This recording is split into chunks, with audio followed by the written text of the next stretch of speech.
ঈদ ও নববর্ষের ছুটি শেষ, প্রিয়জনদের সাথে আনন্দ ভাগাভাগি শেষে জীবিকার তাগিদে ঢাকায় ফিরছেন সাধারণ মানুষ। রাজধানীমুখী ট্রেন ও লঞ্চগুলোতে রাজধানী ফেরা মানুষের ছিল উপচে পড়া ভিড়। অতিরিক্ত ভাড়ার অভিযোগ থাকলেও পথের ভোগান্তি না থাকায় স্বস্তি ছিল মানুষের মধ্যে। রিপোর্ট রিশান নাসরুল্লাহর। ঈদের টানা ছুটি কাটিয়ে রাজধানীতে ফিরছেন কর্মমুখী মানুষেরা। ভোরের আলো ফোটার সাথে সাথেই সদরঘাটে ভিড়তে শুরু করে দক্ষিণাঞ্চল থেকে আসা লঞ্চগুলো। অতিরিক্ত ভাড়া আদায়ের অভিযোগ থাকলেও যাত্রাপথে ভোগান্তি না থাকায় স্বস্তি প্রকাশ করেন যাত্রীরা। লঞ্চে সুন্দরভাবে আসতে পারছি, সুন্দরভাবে যেতে পারছি আমরা। ভিড় কম আগের থেকে, আগে যেভাবে স্বাভাবিক যেভাবে ছিল ঈদের হচ্ছে সেরকম একটা ভিড়, আর কেবিনে মানে একটু ভিড় থাকে, আর ডেকে ওরকম একটা ভিড় নেই।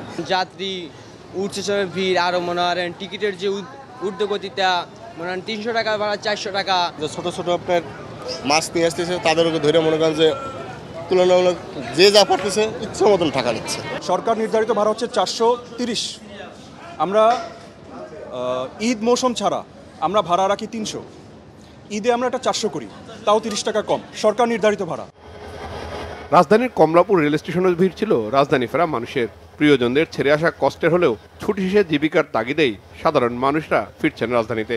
ট্রেনে আমাদের তো ভোগান্তি হয় নাই, কিন্তু ট্রেনে ভিড় ছিল প্রচণ্ড, কিন্তু ট্রেন টাইমলি আসছে, ট্রেনের সার্ভিস ভালো ছিল। বাবা মার সাথে ঈদ কাটিয়েছি, অনেক ভালো লেগেছে। ছেড়ে আসার সময় তো কষ্ট লাগবেই, এটাই স্বাভাবিক। অনেক খারাপ লাগছে।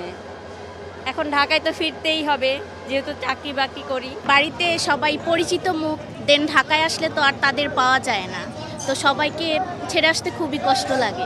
অনেক ভালো কাটছে, বাট প্রিয়জনদের ছেড়ে আসতে তো একটু খারাপ লাগবে। ঈদ ও নববর্ষের টানা ছুটি শেষে কর্মমুখী সব মানুষের পদচারণায় হয়তো আবার চেনা রূপে ফিরবে রাজধানী ঢাকা। রিশান নাসরুল্লাহ, বাংলা ভিশন, ঢাকা।